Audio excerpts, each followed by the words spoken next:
Hey guys, thanks for coming back to the Patrick Lane Show, where we talk about personal finance, investing, and real estate. And today we're going to do a follow-up to the video that we posted yesterday, and more importantly, the follow-up to the GameStop hearing that happened in Congress yesterday. And oh my goodness, I mean, it was such a typical congressional hearing. So before we get into that though, do me a favor and smash the like button right now. Let's just go ahead, get it out of the way. We really need to get those likes in. So smash that like button. And if you haven't done it yet, do me a favor, subscribe to the channel, would you please? We're getting a bunch of views on things and returning viewers. But when I look at the YouTube algorithm analytics, a lot of people aren't subscribed. So it would really help us if you hit the subscribe button and smash the like button on the video. We're trying to grow the channel. YouTube loves to push out the videos to people when they see that there's some interaction with the video. So we really appreciate you helping us out to grow the channel so that we can talk about more financial investing and real estate topics. Now, for the topic at hand for today, the congressional hearing to deal with the GameStop short squeeze. And as we all know, there was a short squeeze on GameStop. The price ran up from $17 in early January to $483 just a few weeks later. And a lot of that was brought to light by Roaring Kitty, who was a trader who posted his thesis on GameStop on YouTube and Reddit and some other social media platforms. And so when the short squeeze started happening in January, the main issue that cropped up was that Robinhood, the retail trading app that a lot of us have on our phones, and in fact I think we've talked about it in a previous video about Robinhood trading, and I may have even asked you to sign up for Robinhood using the link down below so you can get a free stock. And if you don't like Robinhood after hearing this video, you can sign up for WeBull down below in the description using that app, that link as well. And either way you go, you're going to get either one free stock or a couple of free stocks. And, you know, that's like free money, so you might as well do it, right? So at any rate, the focus was the Robinhood app shutting down trading at the peak of the run-up of GameStop. And why that happened, was it collusion among the hedge funds who had invested in Robinhood? Was it collusion among the investors in Robinhood who weren't hedge funds? Was it a function of regulatory requirements for capital reserves? Who did it? Why? What happened? And so what really came out yesterday was a few things, and we're going to touch on each of them briefly. First of all, the CEO of Robinhood was there. The CEO of Melvin Capital, which is a hedge fund that lost almost $6 billion reportedly on the GameStop short, was there yesterday. The CEO of Citadel Capital, a hedge fund that was involved in the short selling and is also a market maker for Robinhood, was testifying yesterday. And finally, the two people who got the fewest amount of questions, but who got some questions, were the Reddit CEO and Roaring Kitty. Who really bore the brunt of Congress's questions yesterday? Well, really, they kind of left Roaring Kitty alone. They asked him a few questions about what he thought about the stock, why he got involved with it. You know, does he still like the stock? He started off by saying he is not a cat, which is, you know, an homage, I think, to a couple of weeks ago, the lawyer who was on a Zoom judicial hearing and had a cat filter on. And of course, he is Roaring Kitty. So, you know, he's making sure everybody understands that he's not a cat. It was hilarious, though, because everybody else at the hearing was in their offices. They had people around, all these support that were off camera. And Roaring Kitty was sitting in the same spare bedroom that he streams his trading analysis from, sitting in his gaming chair, using his red gaming microphone, with his kitten poster on the wall and his red bandana in the background. So I thought that was sort of funny. I was a little disappointed that he didn't come strolling in his T-shirt with the bandana and the sweatbands on, but you know, I think he spruced it up a little bit for the congressional hearing. But so those were the main players who were involved in giving testimony. The first thing that was painfully obvious in this questioning was that this is the House Financial Services Committee. Okay, so in the Congress, there's the Senate and the House of Representatives. This was in the House of Representatives side.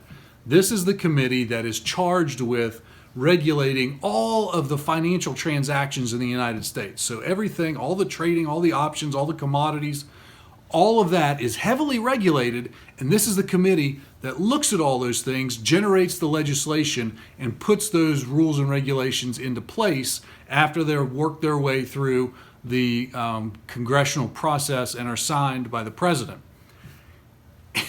And what became painfully obvious was about 90% of the people on the committee had absolutely no clue what they were talking about. They just didn't understand what trading was, what shorts were, what retail trading was, what hedge funds were, money makers, market makers are, what their function is, what pay for order flow is.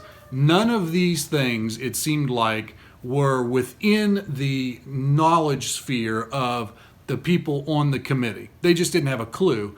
And so frankly, 90% of the questions were just irrelevant, off base, political, pandering, nonsense questions that didn't have anything to do with this. For the handful of people who seemed like they knew what they were talking about, they did ask some fairly relevant questions, and those unfortunately broke down into two sort of camps. One camp was, we're going to defend the retail investor and allow apps and companies like Robinhood, WeBull, and eToro and others to exist because those are the ones that we think are going to, the way that retail investors can have an even footing with institutional and hedge fund investors.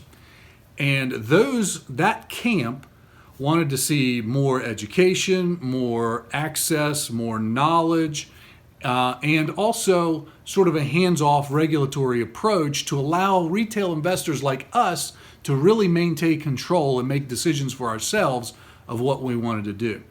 The other camp broke down into the typical sort of big government trope that something happened, so government has to do something. Regardless, we don't even know whether something that happened was good or bad, but government's got to do something.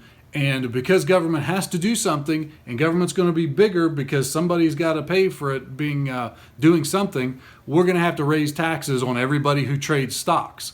And so those were sort of the two breakdowns. Now, within that, it seemed like the one villain that everybody was sort of upset with was Robinhood. And let me tell you, Robinhood and Vlad, the CEO of Robinhood, as the thumbnail says, Robinhood got wrecked yesterday because both camps, the ones who wanted to protect retail investors, give them information, let them make their own decisions with their own money, and the people who wanted to limit free speech, don't let people on Reddit talk about the trades that they're going to make, and clamp down on retail investors because they are unsophisticated and don't know what they're talking about.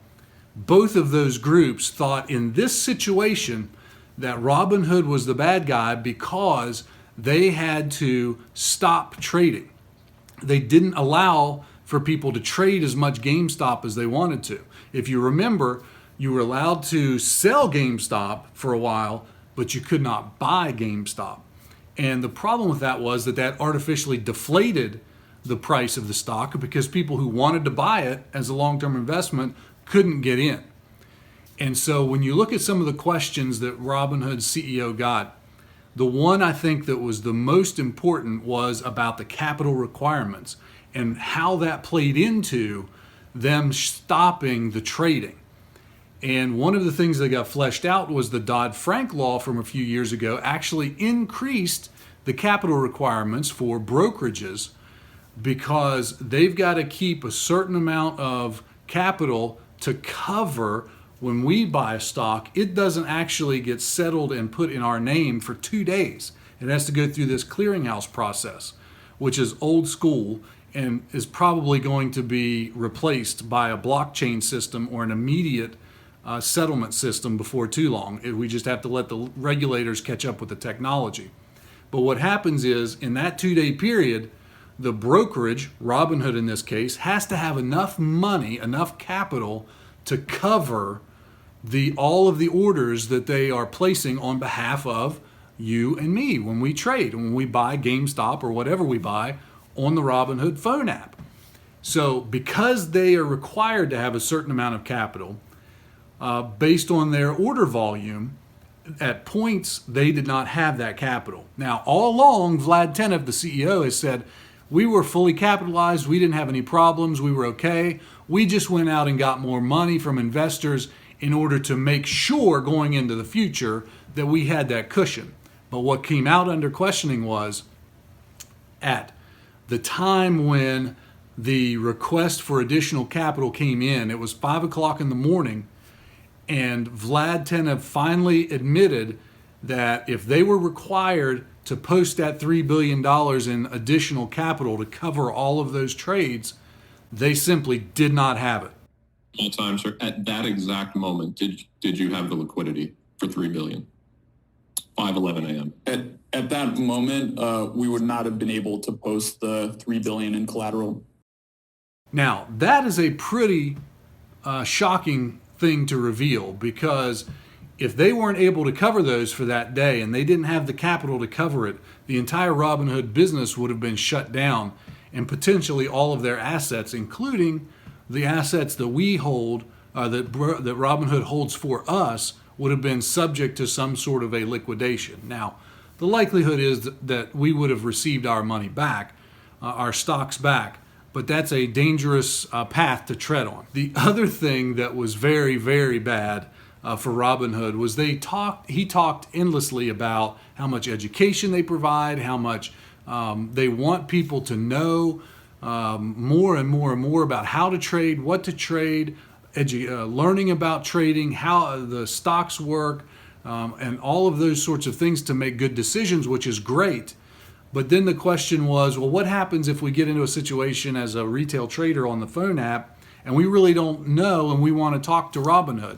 Or what if there's a problem with our account and it says we owe you a bunch of money? How do we get a hold of Robinhood customer service? And Vlad went through all of these scenarios where you could get a hold of Robinhood. But the problem is that one of the members of the committee called his bluff and actually dialed the phone number while they were asking him questions to the Robinhood help desk and held it up. And this is what happened. To what I'm going to hear on the other end of the phone. Thanks for calling Robinhood.